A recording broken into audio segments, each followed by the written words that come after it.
It took me 3 years to find my birth mother. But what I didn't know is that somebody was going to try and stop me. And that's something I was not expecting. I didn't even know where to begin.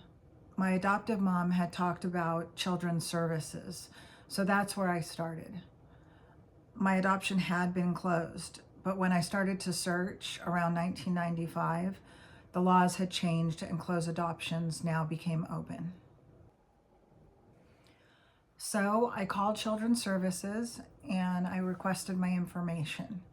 And from there, it took about a year or a little bit more to receive the information about my biological parents.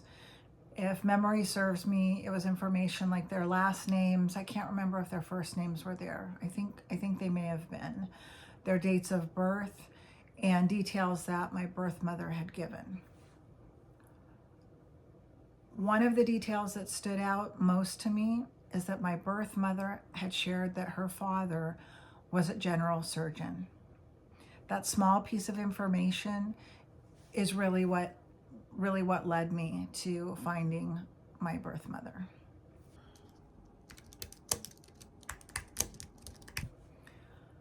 Once I had their names, I started searching everywhere I could. Birth registries, hospitals, any surgeons with the same last name. We had bought a home computer around that time in 1991, actually, when my first daughter was born. So I went into chat rooms, anywhere I could find any kind of information about adoptive kids, adoptive parents, searching anything that I could find. And I know everybody's search story is different. So mine was to start at children's services, but for other people, you might have an international adoption, so you might have to search in a different place further away. A lot of, in the 60s, at least 60s kids, and even maybe shortly after that, shortly before that, whatnot, there were places, religious organizations like Catholic homes for unwed mothers, things like that.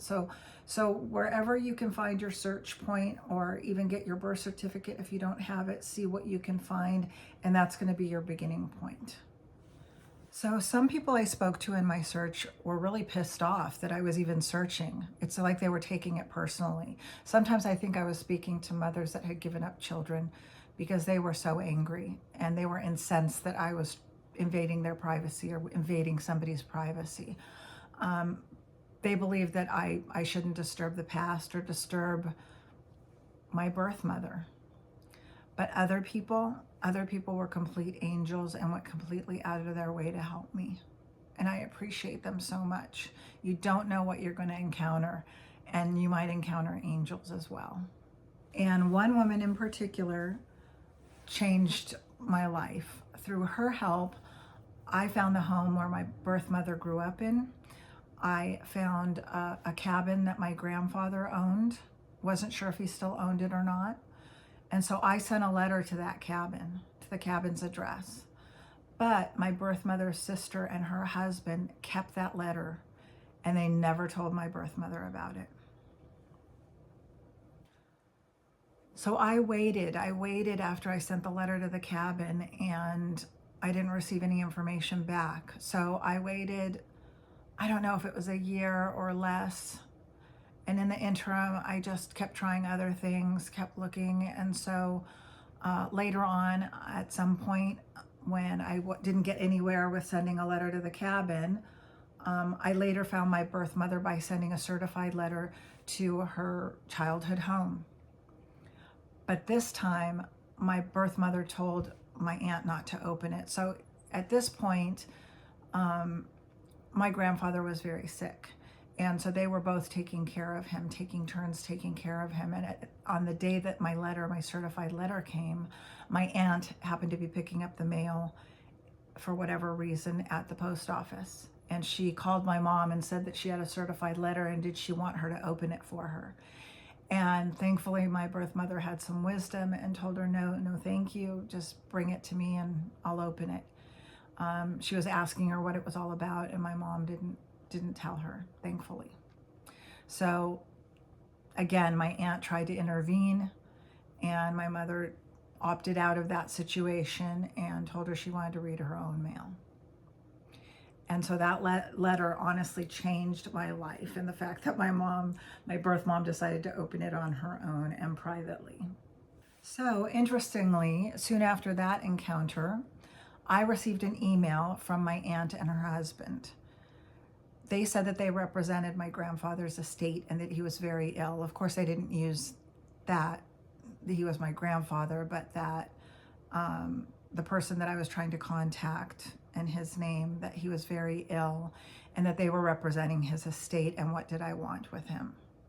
So by that time, I had already I think at least met my birth mother once, maybe twice. And I just wrote them back in the email that it was never my intention to bother him and that it was all right. I didn't need anybody's help anymore.